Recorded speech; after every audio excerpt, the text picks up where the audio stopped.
Alright, today we're going to talk about the transmission and the motor, the drive, and what could cause a record player's platter to rotate slowly. A lot of this service can be done from the top. This has been removed from the record player case so we can access the bottom if we need to, but essentially what we're going to look at is this area, but from the top. So you don't have to remove the whole chassis from the player. Okay, first thing we want to do is make sure power's off and that we're not in a cycle. To do so, you want to rotate the platter manually, and you'll see if it was in a cycle, the tone arm will come over to the rest, sit down, and finish a cycle.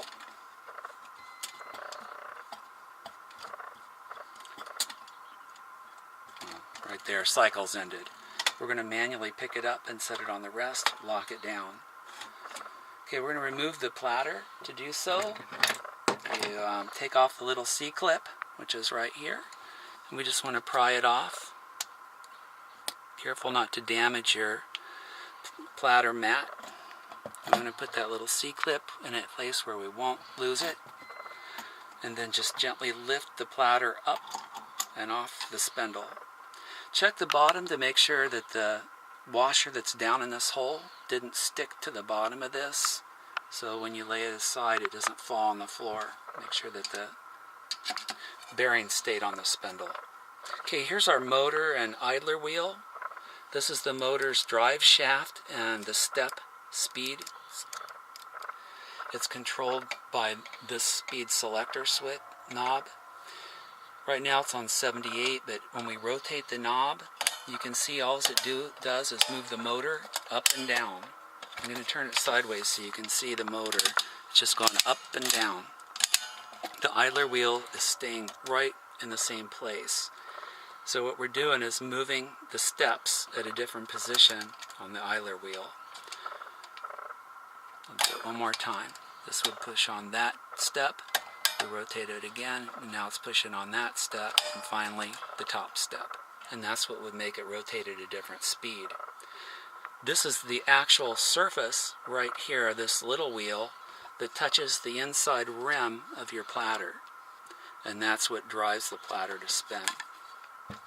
Okay, the problem with these is a lot of times these become misaligned. They don't line up properly on the right step, so it'll rotate at the wrong speed. What causes that is sometimes this is bent and it's on its little frame here, and it doesn't sit squarely on the step.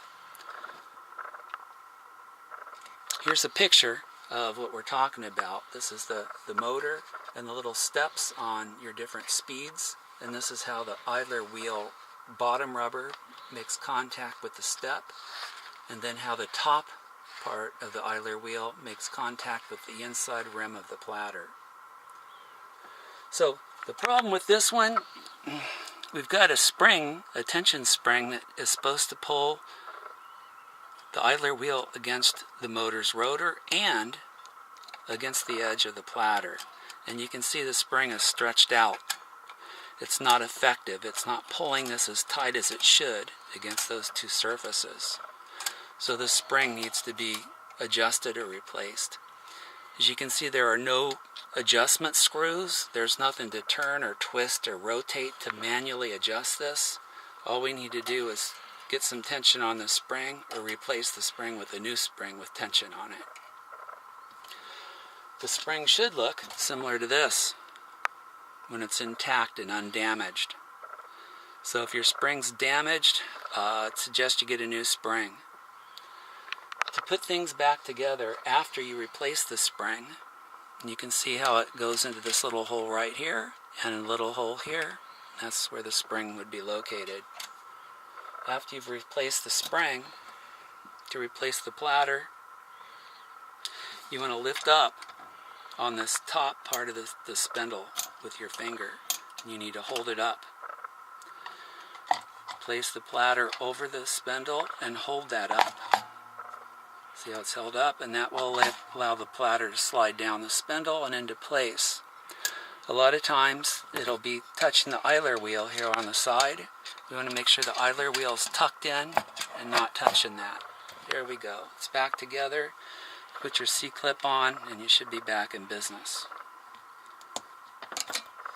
That's it. Thanks.